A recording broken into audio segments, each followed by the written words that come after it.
दोनों की स्पीच जो है वो कुर्ला चर्च में वो करते हैं और साथ ही साथ में जहाँ पे भी विश्वानी की संगति वो करते हैं बॉम्बे में परमेश्वर की आशीष और अनुग्रह और सामर्थ इसी प्रकार से काम के रूप में और सेवकाई के रूप में बना रहने पाए। We welcome you.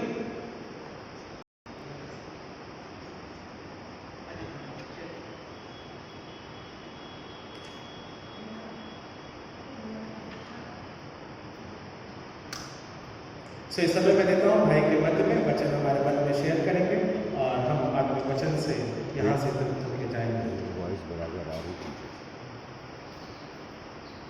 सबसे पहले मैं प्रभु को धन्यवाद देता हूँ जिसने मुझे फिर एक बार आपके बीच में लाया है और साथ में पास्टर साहब का भी मैं धन्यवाद देता हूँ कि पास्टर साहब जब भी फ़ोन करते हैं तो तुरंत तैयार हो जाते हैं विश्ववाणी के लिए और अपने कलिसिया के रानू सिस्टर हैं, सैमसन ब्रदर हैं और पवित्र सिस्टर हैं, काफ़ी अपना मिशनरी के लिए मददगार होते हैं। तो मैं प्रभु को धन्यवाद देता हूँ ना बहनों के लिए, भाई के लिए और मैं धन्यवाद देता हूँ, आप सब का धन्यवाद करता हूँ कि आज प्रभु के उपस्थिति में हाजिर हैं और कभी कभी मैं धन्यवाद देता हूँ, आभारी हूँ कि इस आपके बीच में खड़े रहने के लिए और विश्ववाणी के कार्य के बारे में बताने के लिए, प्रभु का वचन बताने के लिए मौका दी है। परमेश्वर की महिमा हो। इस समय आप सब तो जानते हैं मिशनरी विश्ववाणी मिशनरी काफ़ी चुना है, रेडियो के द्वारा स्टार्ट हुआ था और रेडियो के द्वारा प्रचार होते होते काफ़ी लोग प्रभु में आ रहे थे। मतलब सिर्फ अन्य जाति ही नहीं बल्कि जो मसीह में हैं, जो सिर्फ नामधारी थे, उन लोग वचन सुनकर प्रभु को समर्पण करके परमेश्वर के सेवा कार्य में लगे। ये तो विश्वासी भाइयों के बीच और अन्य जाति बहुत सारे लोग जो रेडियो के द्वारा मसीह को जानकर विश्वास करके समर्पण करके वो पत्र लिखते थे कि हमें पासवान चाहिए। ऐसे बहुत ऐसे डिस्ट्रिक्ट लेवल में, राज्यों में हमारे डायरेक्टर साहब जाकर उन्हें लेटर देते थे और उन्हें अपने कलिसिया के सदस्य बनाते थे। लेकिन मिशनरी मूवमेंट स्टार्ट होने का कारण क्या है? मिशनरी मूवमेंट अभी भी स्टार्ट हुआ है। अभी मुझे ऐसा लगता है कि 30 साल या 40 साल हुआ मिशनरी मूवमेंट। मतलब कब हुआ कि जब एक गांव में, शहर में, मतलब बड़ा चर्च के पादरी के पास कुछ ऐसे 200 करीब लेटर्स लेके गया और उस पासवान को बताया कि आपके डिस्ट्रिक्ट के अंडर में आते हैं कुछ गांव और वहाँ से काफ़ी लोग, अन्य जाति लोग मसीह को स्वीकार किया है और उन्हें पासवान चाहिए, उन्हें एक कलिसिया चाहिए। वो पासवान बताएं कि डायरेक्टर साहब, मेरे कलिसिया में ऑलरेडी 30 फैमिली हैं और उस 30 फैमिली का प्रॉब्लम मेरे सर पे है, मुझे ज़्यादा और प्रॉब्लम नहीं चाहिए। वो शायद वो गरीब थे, छोटे छोटे गांव में अंदरूनी इलाके से आते हैं। लेकिन एक बात है कि अगर वो कोई भी अगर पासवान नहीं आता है तो वो फिर से वो पीछे चले जाते हैं और उनके आत्मा नाश हो जाते हैं। डायरेक्टर साहब वो काफ़ी कुछ विश्वासी जो डायरेक्टर साहब के साथ हैं, उन लोग सब समुद्र किनारे प्रार्थना घुटने टेक कर प्रार्थना करें तो प्रभु उनको मार्गदर्शन किया कि मिशनरी मूवमेंट स्टार्ट कीजिए जहाँ पर कोई नहीं जा सकता। मतलब काफ़ी कठिन परिस्थिति है, मतलब जिधर रास्ता नहीं है उस इलाके में, वहाँ के पानी पी नहीं सकते, वहाँ का खाना नहीं खा सकते, ऐसे इलाके में आत्मा नाश हो रहा है तो उन्हें भी बचाना है। प्रभु ने उन्हें बोल दिया और मिशनरी मूवमेंट स्टार्ट किया और मिशनरी आज के समय में 5000 के करीब मिशनरी लोग काम कर रहे हैं अपने इस इंडिया में। और विश्ववाणी के एक ही है कि इंडिया के सेवकों के द्वारा ही और इंडिया के पैसे के ही द्वारा सेवा करना है। मतलब इंडिया के लीडरशिप में ही सेवा करना है, मतलब बाहर के लीडरशिप नहीं या बाहर के पैसे से नहीं, बल्कि इंडिया के ही पैसे से इंडिया के ही लोगों के द्वारा सुवार्थ प्रचार करना है। ऐसे विश्ववाणी को दर्शन दिया प्रभु ने और उसके मुताबिक अभी 5,000 करीब मिशनरी लोग काम कर रहे हैं। जम्मू कश्मीर से लेकर कन्याकुमारी, गुजरात से लेकर नॉर्थ ईस्ट मणिपुर में भी काफ़ी अपना कलीसिया मिशनरी लोग हैं। और करीब आप नज़दीक मतलब गए 2-3 महीने में हमारे जो कुछ बनारस में मिशनरी काफ़ी चर्चेस है बनारस के, वाराणसी के आजू बाजू के इलाके में। सो वहाँ पर काफ़ी मुश्किल समय आ रहा था, तो कुछ मिशनरी जेल में डाले गए, लेकिन अभी 2-3 महीने पहले उस मिशनरियों को छोड़ा गया। इस अपने जो शहर में जो कलीसिया हैं उनके लिए प्रार्थना करते हैं। बहुत कठिनाइयों का सामना जो मिशनरी करते हैं, तो कलीसिया जो शहर के जो प्रार्थना करते हैं, तो सच प्रभु बहुत अद्भुत कार्य करके उन मिशनरियों को छुड़ाया है। अभी 2-3 महीने के ये न्यूज़ है। और कलकत्ता में एक बैल अड़सठ मतलब 68 ईयर ओल्ड लेडी थी, वो प्रभु में आ गई, क्योंकि उसका हस्बैंड जैसे उसके शादी होने के बाद 12 साल के बाद हस्बैंड मर गया था और वो काफ़ी फाइनेंशियल प्रॉब्लम थी और बहुत कठिनाई परिस्थितियों का सामना कर रही थी। तब उस गांव में मिशनरी पास्टर जाकर उनको मिला और उनसे मुलाकात करने के बाद उनका सारा जो दुख तकलीफ दूर हुई। जब उसने प्रार्थना में स्टार्ट की है, मिशनरी उनके घर में जाकर प्रार्थना करने लगे, उन्हें प्रभु यीशु मसीह के बारे में बताने लगे, तो उसका जीवन पूरी तरह से बदल गया। और एक लड़की थी त्रिपुरा में, दीपिका देवर्मा करके, अब वो लड़की भी काफ़ी तकलीफ में थी उस गांव में। मतलब उनका हार्ट का प्रॉब्लम था और उन्हें भी काफ़ी कोई दवाइयाँ काम नहीं कर रहा, काफ़ी दवाइयाँ कर रही थी, लेकिन कुछ भी मदद नहीं कर रहा था, उसका हेल्थ और बिगड़ रहा था।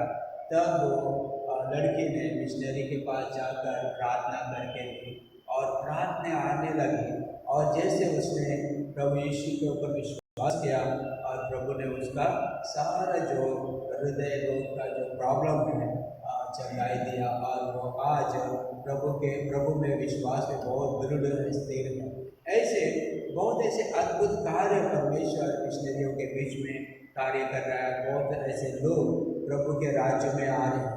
और अभी फिलहाल तो कलीसिया 150 कलीसिया अंडर कंस्ट्रक्शन में है। 150 कलीसिया अंडर कंस्ट्रक्शन में है। और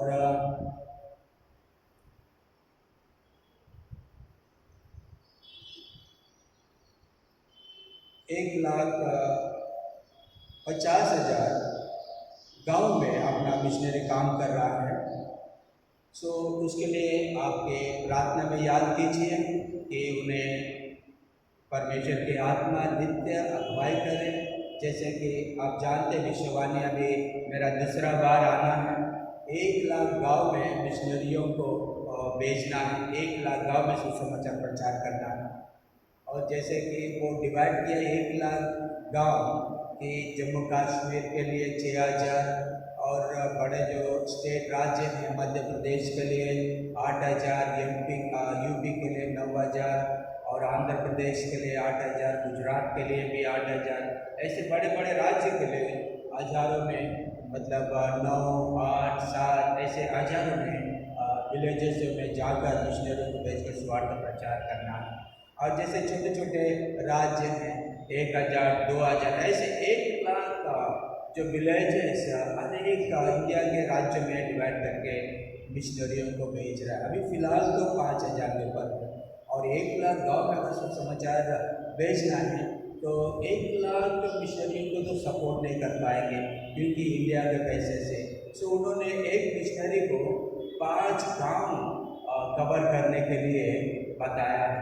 सो 5 विलेज एक मिशनरी के हिसाब से 20,000 मिशनरियों को भेजना है। सो हमें और 15,000 मिशनरी चाहिए। सो इसके लिए जो विश्ववाणी को जो विजन है, दर्शन है, जो बोझ है, उसके हिसाब से वह विश्ववाणी कार्य कर रहा है। और इसलिए मिशनरी का अपना विश्ववाणी के ऑर्गेनाइजेशन में ज़्यादा से ज़्यादा 4,000 पगार देते हैं। सो विश्ववाणी मिशनरी कार्य 4 तरीके से आप इस्तेमाल कर सकते हैं, मदद कर सकते हैं। एक बॉक्स के द्वारा आप मदद कर सकते हैं, या आप विलेज अडॉप्ट कर सकते हैं, गांव दत्तक ले सकते हैं। मतलब जो गांव दत्तक लेते हैं, जो मिशनरी उस गांव में जाएगा, उस मिशनरी का सैलरी आपके तरफ से आ जाएगा। मतलब 4,000 मिशनरी का सैलरी है। आप सोचते होंगे कि 4,000 कैसा होगा। मतलब शुरुआत इनिशियल 4,000 सैलरी देंगे और उन्हें थोड़े धीरे धीरे से जैसे जैसे वो डेवलप करते जाएंगे उनका इंक्रीजमेंट करता है। और दूसरा एक गांव जब आ जाएगा तो उस गांव का भी विलेज अडॉप्शन का सैलरी उन्हें मिलता रहेगा। सो ऐसा 5 गांव में उसको कवर करने के लिए भेजता है। इस तरह परमेश्वर का कार्य विश्ववाणी के द्वारा काफ़ी ईमानदारी से हो रहा है। और ये सब आपके प्रार्थना के द्वारा और शहर के जो कलीसिया पाकिस्तान हैं, वे सब मिशनरियों के ऊपर दया करके और परमेश्वर के कार्य को बढ़ाने के आगे आते हैं। इसके लिए मैं प्रभु को धन्यवाद देता हूँ। फिर एक बार पास्टर साहब को और कमेटी और कलीसिया के हर एक सदस्यों का आभारी मानता हूँ। इस वक्त समय ज़्यादा ना लेते हुए हम परमेश्वर के वचन में जाएंगे। नंबर उसका 16 अध्याय, गिनती पुस्तक उसका 16 अध्याय 30 से लेकर 35 तक अभी हमारे बीच में सिस्टर ने पढ़ी है। आप सब भी जानते होंगे उस 5 वचन में क्या घटना हुई है। फिर एक बार मैं आपके लिए पढ़ता हूँ। गिनती का पुस्तक उसका 16 अध्याय 30 से 35 तक। परंतु यदि यहोवा अपनी अनोखी शक्ति प्रकट करे और पृथ्वी अपना मुंह पसार कर उनको और उनका सब कुछ निकल जाए और वे जीते जी अधोलोक में जा पड़े, तो तुम समझ लो कि इन मनुष्यों ने यहोवा का अपमान किया है। यहाँ पर 2 बात हमें ध्यान करने के लिए आकर्षित करता है। एक है कि परमेश्वर अनोखी शक्ति प्रकट करे, और आगे आखिर 35 वचन का आखिरी का भाग ऐसा कहता है कि समझ लो इन मनुष्यों ने अपमान किया है, परमेश्वर का अपमान किया है। मतलब यहाँ पर मोशे जब कुरान के लोगों के पास जाता है और उन्हें ये बात कह रहा था कि देखिए कि तुम परमेश्वर के विरोध में काम ना करें, परमेश्वर के विरोध में विचार ना करें, परमेश्वर के विरोध में योजना ना करें।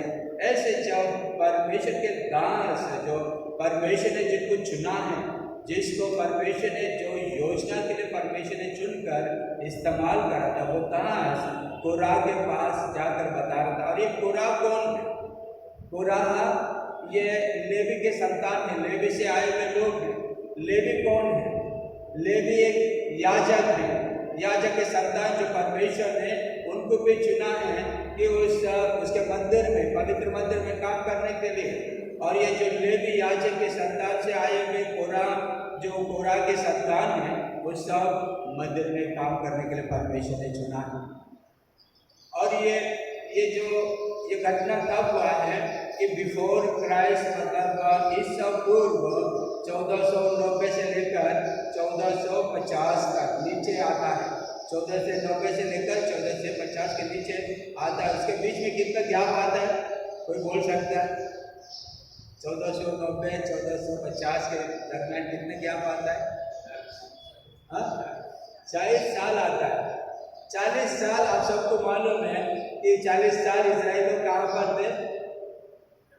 जंगल में, विल्डरनेस में भटक रहे थे। तो वहाँ पर यह घटना हुआ है।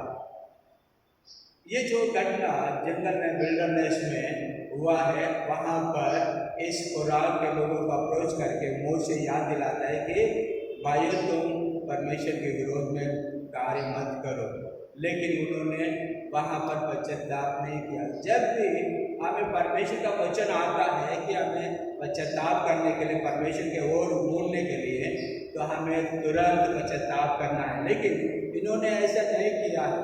इन्होंने ऐसा उनके विरोध में और कहने लगा कि क्या तुम हमारे याजक बन गए क्या, हमारे ऊपर याजक बनकर हमें हमारा काम करने के लिए आए हो क्या?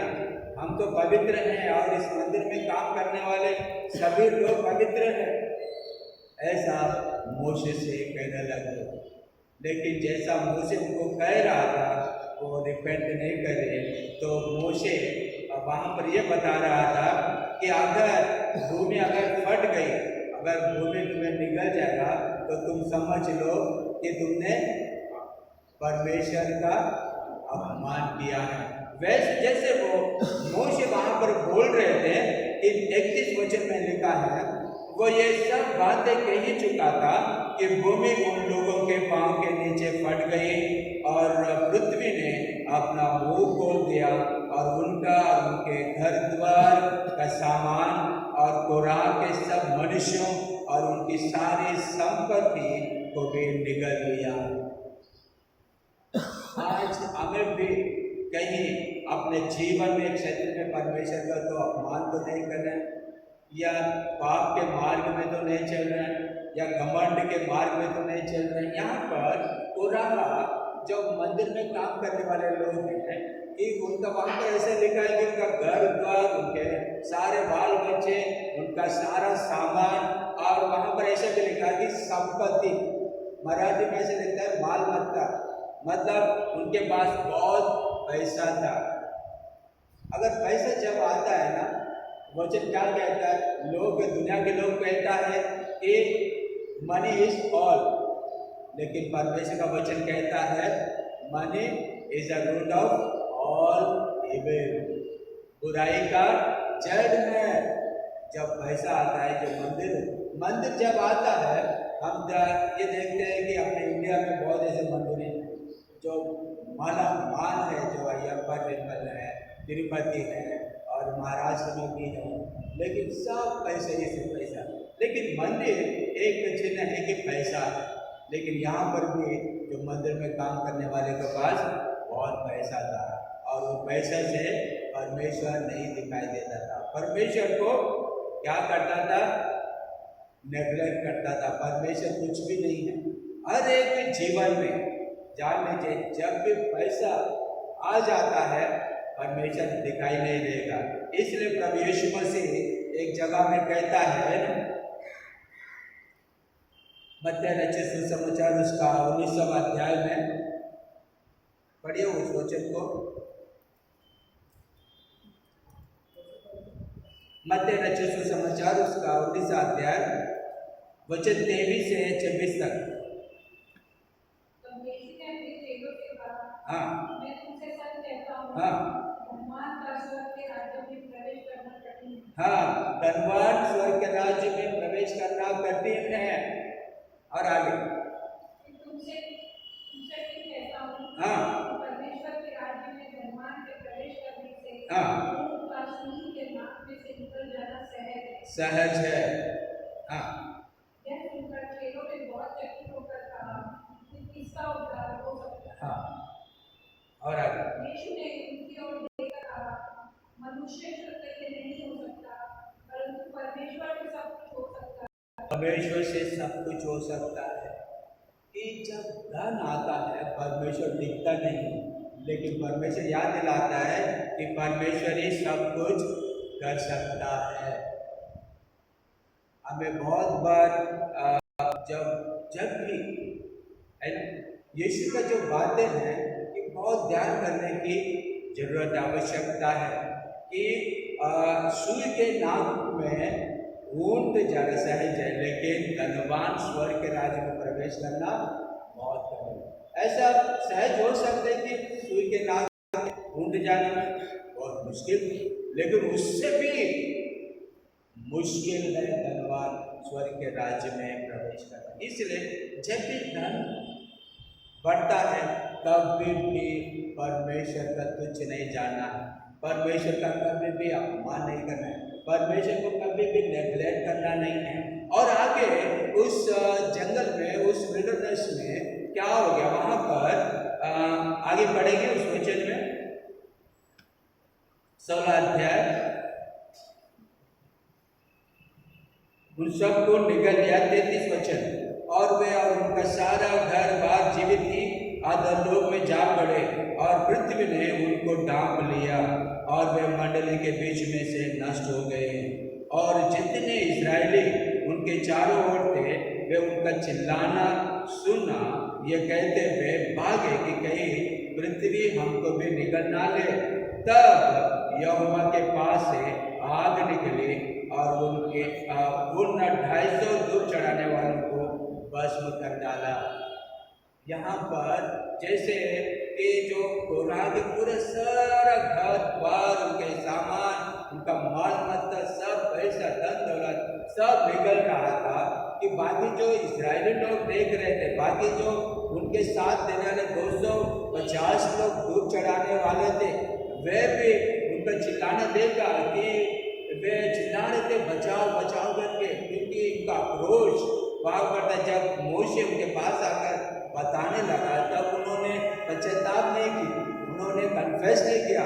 लेकिन जब वो निकल रहे थे तो बाकी जो खड़े थे, वे हमारे पैर के नीचे भी भूमि फट जाएगी और हमें निकल जाएगा करके उन्होंने वहाँ से भागना शुरू कर दिया।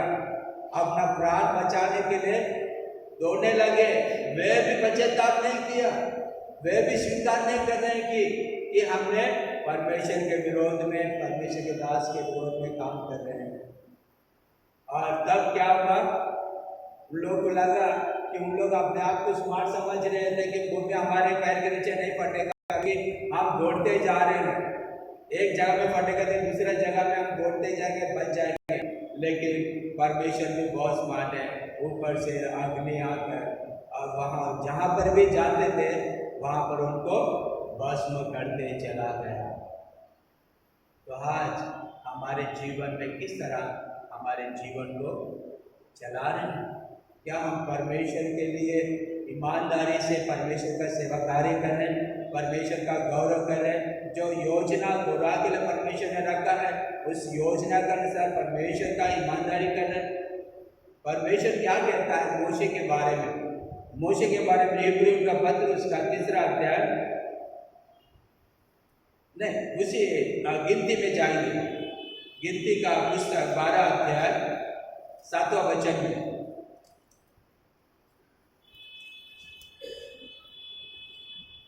परंतु मेरा दास मूसा ऐसा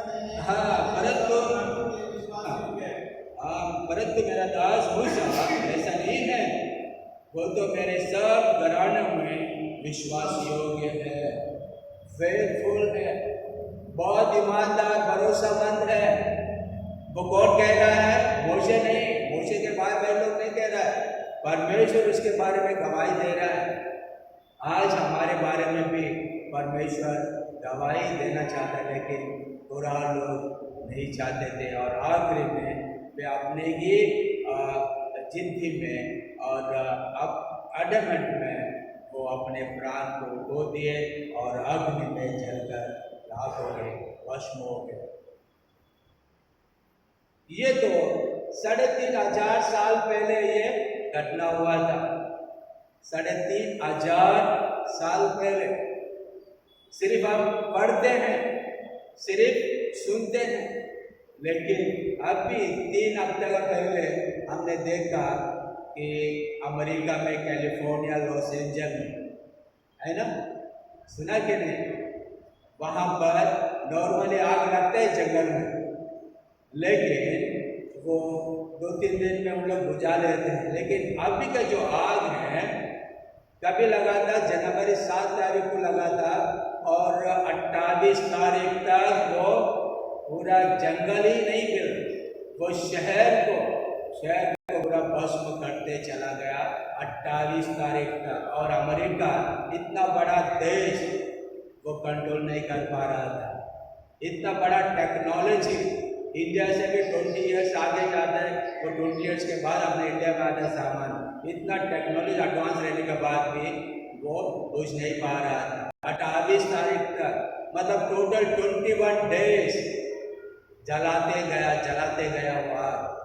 और अमेरिका बड़े बड़े जो शोधकर्ता है उन लोगों को भी पता नहीं चला कि ये कौन लगाया है, कैसा लगा है।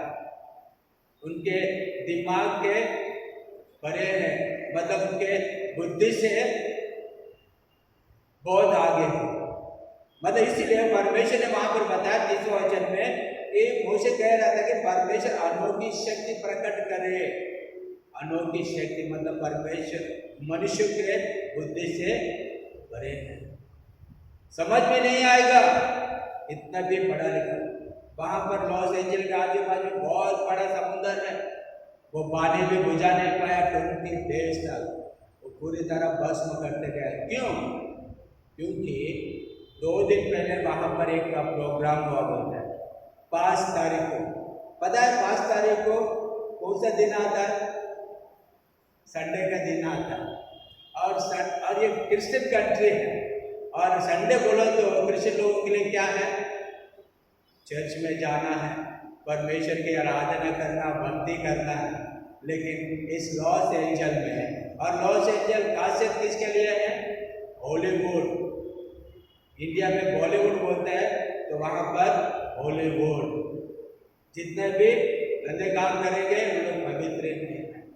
जैसे गोरा लोग बोल रहे थे कि हम लोग पवित्र हैं, हमारे साथ में जो दूध चढ़ाने वाले वो भी पवित्र हैं।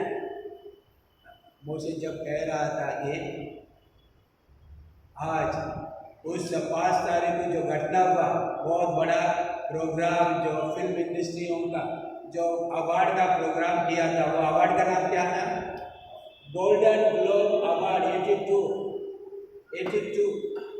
अवार्ड अरेंज किया था फिल्म इंडस्ट्री। सब जो बड़े बड़े अमीर लोग थे, प्रोड्यूसर, डायरेक्टर, एक्ट्रेस, जो बेस्ट अवार्ड दे रहे थे। उस अवार्ड प्राप्त करने के बाद वहाँ पर एक लेडी थी, कॉमेडियन लेडी, निकी ग्लेसन करके।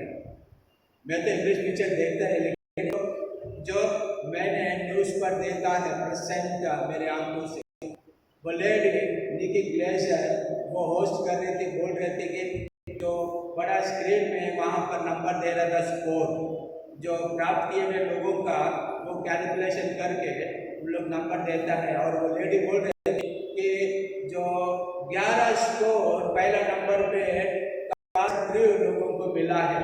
कास्ट एंड क्रू बोलो तो जो इंडस्ट्री में काम करते हैं। और सेकंड पे 3 स्कोर मॉम्स के लिए मिला है। ऐसा बोलने की कॉमेडियन एक्टर पोस्ट कर रही थी। सेकंड में मॉम्स बोलो तो कौन? मदर्स, है ना।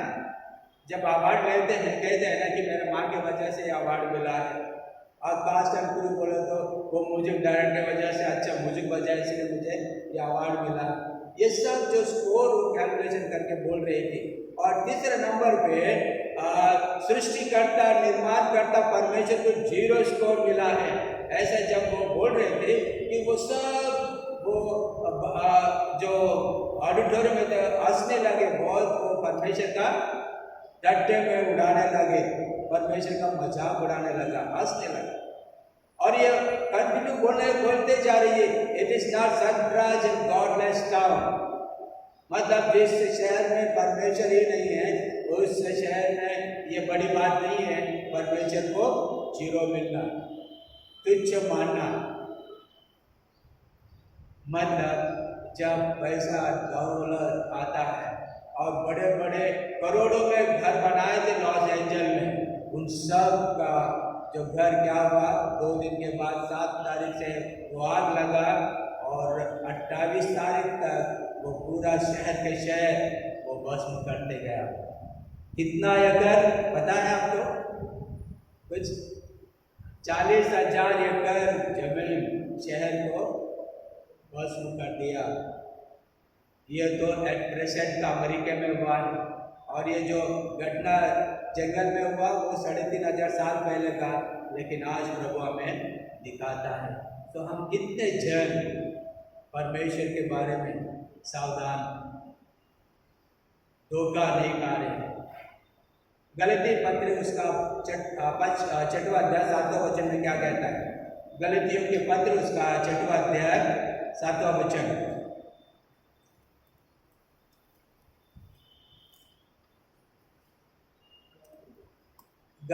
Galatians chapter 6 verse 7।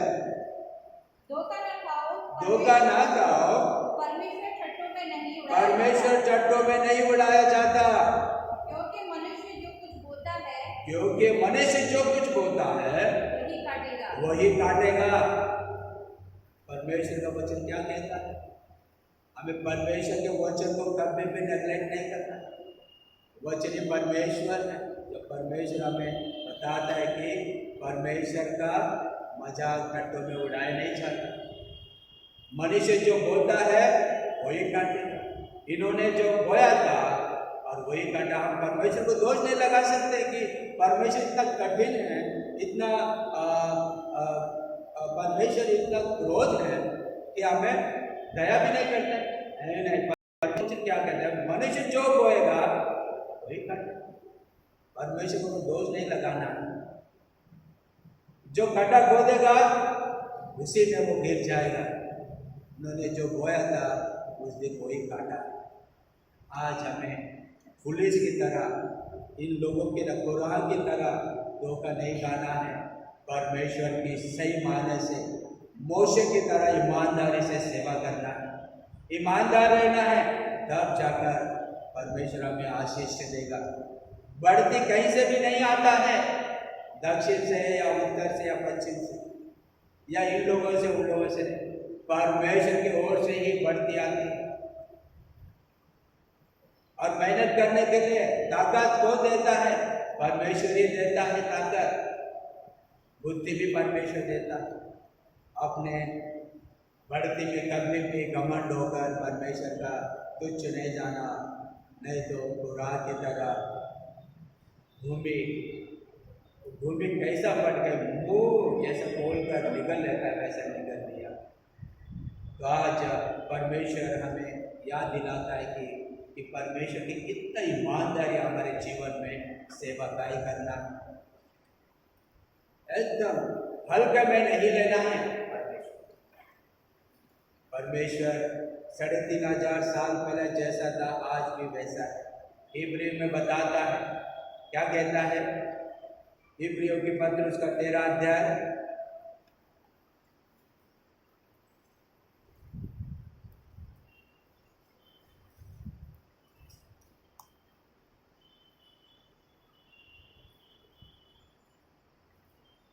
तेरा है 8वां वचन। यीशु मसीह कल और आज और युगानुयुग एक सा है। एक सा है। परमेश्वर कभी बदलता नहीं है, युगानुयुग तक एक सा है।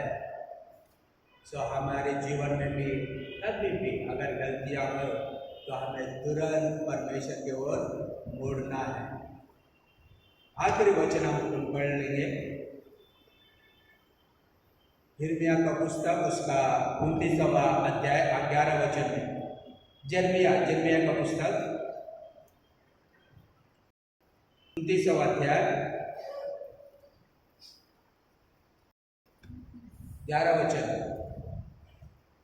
क्योंकि यहोवा की यह वाणी है कि जो कल्पनाएं मैं तुम्हारे विषय करता हूँ, हाँ। उन्हें मैं जानता हूँ। हाँ। वह हानि की नहीं, हानि की नहीं, वरन कुशल ही की है, अवसाद की है, और अंत में तुम्हारी आशा पूरी करूँगा। हाँ, पूरी होगी। परमेश्वर जो भी करता है हमारे हानि के लिए नहीं, लेकिन मनुष्य जो होता है वही काटेगा। सो आज प्रभु हमें एक लेसन सिखाना चाहता है कि कोराह की तरह हमारे जीवन नहीं रहना है। किसकी तरह? मोशे की तरह हमारे जीवन रहना है, ईमानदार रहना है। ईमानदार क्या है? ईमानदार मोशे कहाँ पर ईमानदार है? एक बार मिस्र व्यक्ति हिब्रू व्यक्ति को मार रहा था, उसको बहुत ज़्यादा परमेश्वर के राज्य के बारे में, परमेश्वर के लोग बढ़ना है, तो वहाँ पर जाकर छुड़ाना चाहता है, लेकिन वो मिस्टेक से मार जाता है। फिर दूसरा बार हिब्रू लोग झगड़ा कर रहे थे, वहाँ पर भी दौड़ कर जाता, वहाँ पर भी सॉल्व करना चाहता। मोशे बहुत ईमानदार और दीन व्यक्ति था, वो बोझ से भरा था, परमेश्वर के राज्य के लिए भाग दौड़ करने के लिए दौड़ रहा था। और एक जगह में परमेश्वर से ही कहता है कि अगर ये नाश होता है, मेरे नाम पुस्तक में से, जीवन के पुस्तक में से निकाल दो। मतलब इतना मोह से परमेश्वर के कार्य के लिए आगे बढ़ना चाहता है। और आखिरी का वचन मत्ती रचित सुसमाचार उसका 6वां अध्याय 33 वचन में,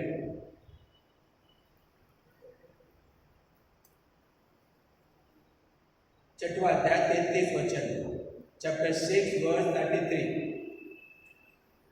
इसलिए पहले तुम परमेश्वर के राज्य और उसके धर्म की खोज करो, हाँ। तो ये सब वस्तुएं भी तुम्हें मिल जाएगी। हाँ, परमेश्वर के राज्य को, उसकी धार्मिकता को, ये सारे बातें हमें मिल जाएगा, जो हमें चाहिए वो सब मिल जाएगा। लेकिन पहला परमेश्वर के राज्य को ढूंढना, पूरा वो नहीं कर रहे हैं, मोशे वो कर रहा था, परमेश्वर के राज्य की बात। तो आज आप सब परमेश्वर के लिए कुछ कीजिए और परमेश्वर आपके सारे जरूरतों को देगा और वो आपके सब मान्यताओं पर भी संभालेगा। परमेश्वर इस वचन के द्वारा आपके विश्वास को, आपके जीवन को बढ़ोतरी करे, आशीष करे। और एक बात, रानू सिस्टर अपनी शिवानी के लिए रिप्रेजेंटेटिव हैं, उनके पास रिसिप्ट बुक है। अगर कोई दान देना चाहता है, डोनेशन देना चाहता है, उनको अगर देंगे तो वो रिसिप्ट दे देंगे और कलेक्ट करके मद्रास एडमिनिस्ट्रेटिव ऑफिस को भेज सकता है। तो पवित्र सिस्टर भी हैं, पवित्र सिस्टर भी मदद करते हैं। तो आप सब विश्वानी कार्य के लिए आगे आइए, हाथ बढ़ाइए और प्रभु हम धन्यवाद आज के समय के दौरान जहाँ परमेश्वर हमारी अगुवाई करता है, वचन जिस प्रकार से हमारे बीच में बोया गया वो है मूसा के माध्यम के द्वारा, तो उसकी पवित्रता में बने रहने के रूप में हम कहता है, परमेश्वर कहता है कि उसको विश्वासपूर्वक के जानो। साथ ही साथ हमें परमेश्वर का अपमान नहीं करना है, बल्कि परमेश्वर के सम्मान के साथ, धन्यवाद के साथ में आना है और उसकी पवित्रता में बने रहना है। साथ ही साथ अपनी चालों को बचाए रखना है ना, हमारी मसीह चालों को किस प्रकार से बचाए रखना है, मसीह के द्वारा या मसीह के तहत या वचन के तहत मसीह के जीवन के रूप में चलना है। साथ ही साथ मूसा के समाज द्वारा एक विश्वास योग्य दास के रूप में अपने कार्य को करना है। इस बारे में हमने जाना, विश्वास योग्यता मसीह के द्वारा जिस प्रकार से ठहराई जाती है उसको हमको अपने जीवन में अपनाना है, वचन के तहत बढ़ना है। साथ ही साथ मनुष्य जिस भी प्रकार से कल्पनाएं करता है, परमेश्वर उन योजनाओं को पूरा करने वाला परमेश्वर है ना, हमारी प्रार्थनाओं को पूरा करने वाला परमेश्वर है। क्योंकि परमेश्वर का वचन बोलता है जो कल्पना मैं तुम्हारे विषय में करता हूँ वो हानि की नहीं है। यिर्मयाह की पुस्तक के अनुसार हमने जिस बात को पढ़ा है, सो परमेश्वर अपनी कल्पनाओं के तहत हमारे मनुष्य जीवन को संभाले, अगुवाई करे, अपने पवित्रता में रखे, सेवकाई में बढ़ाए और हम परमेश्वर के तहत उसके नाम और सम्मान और उसकी पवित्रता में अपने जीवन को बिताने पाए। इस बात को हम यहाँ पे रखते हैं। सो परमेश्वर के राज्य की खोज करना है और वचन के तहत हम और आप उसी के वचन की सहभागिता में अपने जीवन को हम रखने पाते हैं। सो हम धन्यवाद देते हैं। सो हम धन्यवाद देते हैं भाइयों बहन का आज की संगति के लिए, समय के लिए, विषय के लिए कि परमेश्वर की आशीष है आपके जीवन में और आपकी सेवकाई में विश्वानी के तहत और भाइयों बहनों और मिशनरियों के तहत भी परमेश्वर की आशीष बनी रहने पाए।